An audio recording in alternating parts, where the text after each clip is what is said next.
This is Linda Favela, Song of Songs 8, the last chapter of the book, and welcome to some amazing messages from God in these 14 short verses. The first 7 chapters of the book depicted how a love affair began and how it unfolded. This chapter takes a departure from that love story. There's some random snapshots of love in this chapter, a commentary about love, then an invitation from God. In the first snapshot, a female voice says, verse 1, "Oh, that you were like my brother who nursed from the breasts of my mother. If I found you outside, I would kiss you, yes, and no one would despise me. I would lead you, bringing you into my mother's house, who would instruct me. I would have you drink spiced wine and the juice of my pomegranate. His left hand would be under my head. His right hand would embrace me." Comment: the woman in verses 1 to 3 is overcome with someone and wishes she could just go out there, latch on to him, and bring him home. But she knows it doesn't work that way. She'd be despised if she did that, she says in verse 1. Love requires patience, restraint, and timing, as she's about to say. Verse 4. "I adjure you, daughters of Jerusalem, that you not stir up nor awaken love until it so desires." Comment: she knows love is incompatible with force. It doesn't work by force. It's a mutual idea, or it's not love. This explains why God doesn't come down and introduce himself face to face. That would be force. His awesome presence would make rejection impossible.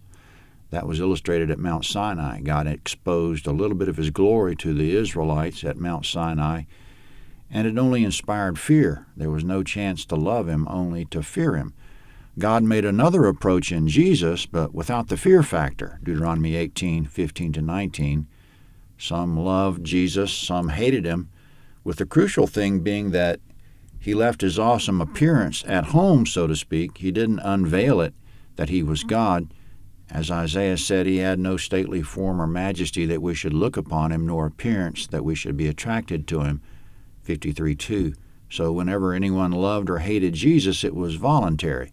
Fear and obedience to God are good and necessary, but God won't settle for fear and obedience. He wants love above all, and the only way he can get it is to stay somewhat aloof, somewhat hidden, and let it be our idea. If he would expose his power and glory, it would be the same as the woman going out there, grabbing onto a man and dragging him home. Would have no choice but to follow and obey. There'd be no proof of love. But if God conceals himself and waits, there's a chance we'll look for him, find him, and it'll have been our idea, just as the woman in verses 1 to 3 knows the only thing she can do is stay home and wait for that man to come looking for her. Therefore, God's motto is that he won't stir up love in us nor awaken it until love so desires. So he doesn't approach forcefully or even all that obviously, but he's obvious enough for anyone willing to take a hint. He wants to see that willingness in us, and he'll advance as we advance. From the New Testament quote, "Draw near to God, and he'll draw near to you," James 4:8. Love is God's object, therefore he doesn't push himself on us. Going on now, there's another snapshot of love. The woman and man depicted here are already an item. Verse 5. "Who is this who comes up from the wilderness, leaning on her beloved? Under the apple tree I aroused you. There your mother conceived you. There she was in labor and bore you. Set me as a seal on your heart, as a seal on your arm. For love is strong as death. Jealousy is as cruel as Sheol. Its flashes are flashes of fire, a very flame of Yahweh. Many waters can't quench love, neither can floods drown it. If a man would give all the wealth of his house for love, he would be utterly scorned." Comment: the couple coming up from the wilderness are experiencing the intensity of love. Love's as strong as death in verse 6. Its flashes are flashes of fire.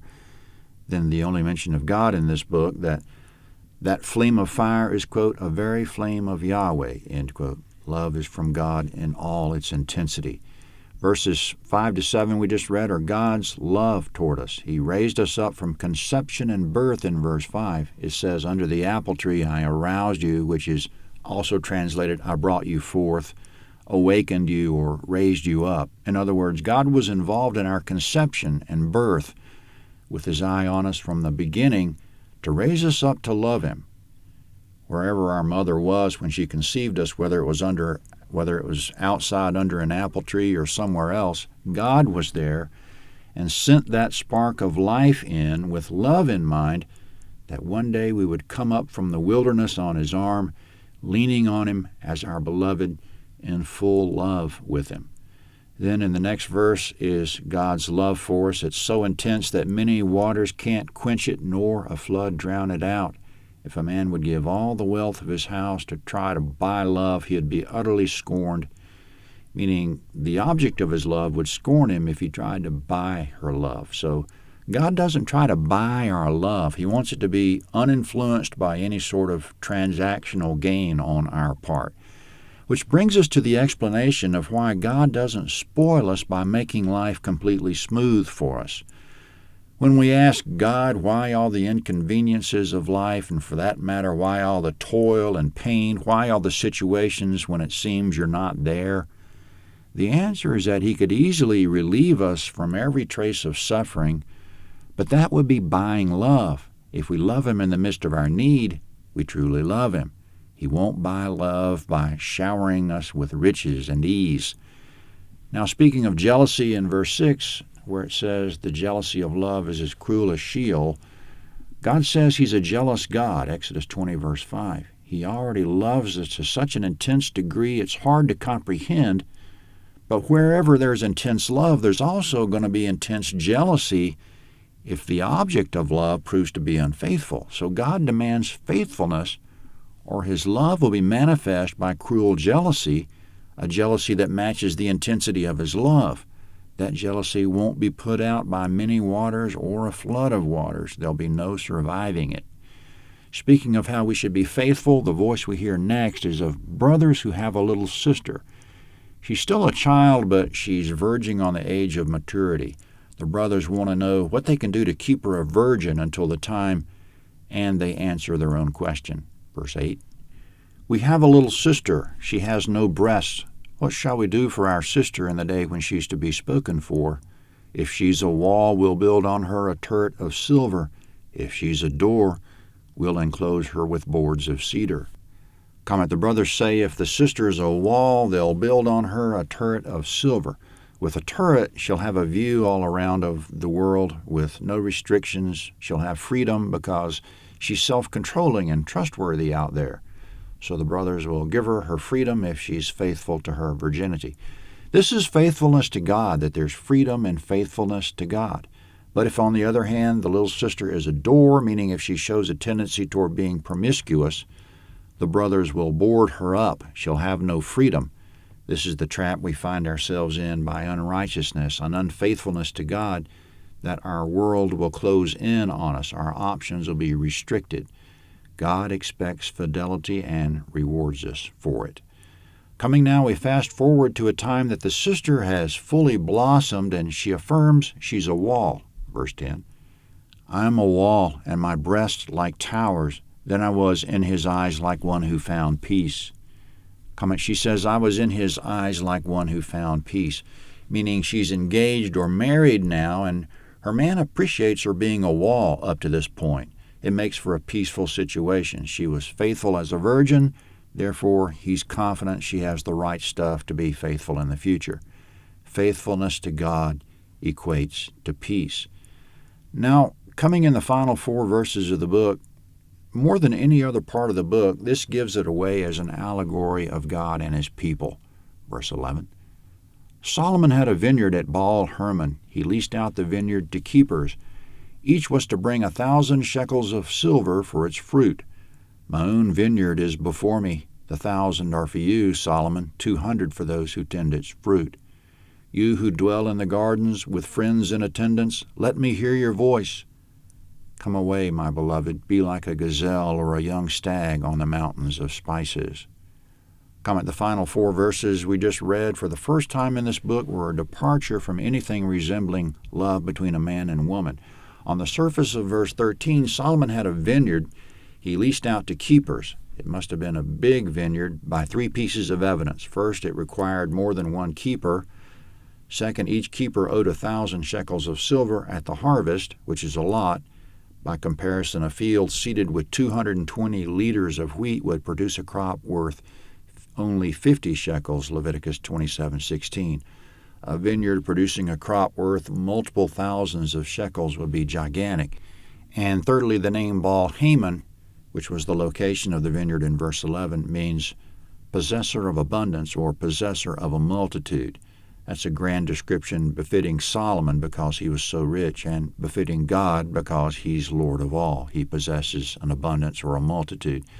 So it's established by three facts that this is a very big vineyard owned by a very rich man, which is all a hint that Solomon in this section is a stand-in or allegorical representation of God, same as he has been throughout the book, a representation of God. So Solomon required lease money from the keepers. It's the same as God having requirements for us. We don't own the earth. We only lease it from God for a period of time, so to speak. We owe God for the gift of life on earth. It's the same as the parable Jesus told about a man who planted a vineyard, went away, and left keepers in charge. Matthew chapter 21. The keepers owed the owner at every harvest. It turned out they didn't pay, so the owner sent messengers to pick up the money, then even his own son, but the keepers beat the messengers and killed the son. The moral was that the owner, no doubt, will arrive in anger. He'll destroy the keepers and give the vineyard to others who'll do what's right. So getting back to the passage at hand, the keepers of the vineyard owe Solomon every harvest, just as we owe God because he gave us life on this giant vineyard we call earth. We're supposed to be producing fruit here. Talking about men owing God, Jesus said every tree that doesn't produce good fruit will be cut down and thrown into the fire. So we owe God. The payment he wants is the payment of ourselves by the production of the good fruit of righteousness. The keepers in the passage are anyone in a position of responsibility on earth. Some of us are more like the simple laborers in verse 12 who tend the fruit. We all dwell together in this garden we call earth with our friends, as suggested in verse 13. But regardless of our level of responsibility, whether we're keepers or simple laborers, we're all in it together to produce fruit and make sure God gets his due. In verse 12, it's not like we get nothing out of it. We get to enjoy the fruit as well. Quote, 1,000 are for you, Solomon, 200 for those who produce its fruit. End quote. Then in the last two verses, there's an unknown voice saying to all the workers and friends in the big garden, let me hear your voice. That would be the voice of agreement and rejoicing that we're here to work together and produce fruit in payment of our debt to God. Let's hear everyone's voice proclaiming why we're here. Verses 11 to 13 sound like a dry business transaction in the vineyard until we get to the last verse, which says, come away, my beloved, be like a gazelle or a young stag on the mountains of spices, end quote. We're not here just to labor. It's a labor of love to the God we love. The book has already pointed out that the love God has in mind is that it's that rarefied kind of love that's intense, totally dedicated, and flaming hot. That's the invitation and adjuration to anyone who hasn't loved God yet. Everyone, let's please agree to work together in the garden, to love and to be loved, all here for each other and all for God. It's a massive love affair that involves everyone. Amen. That's the end of the book. Please check our other titles in three places, which are on the web at landofhavilah.net, or by YouTube, or by podcast. Look up Land of Havilah. And don't forget Granddaddy Longlegs' Story of Jesus for Children. It's a compilation of the 4 Gospels for children. The best access to that is via podcast at the Land of Havilah channel.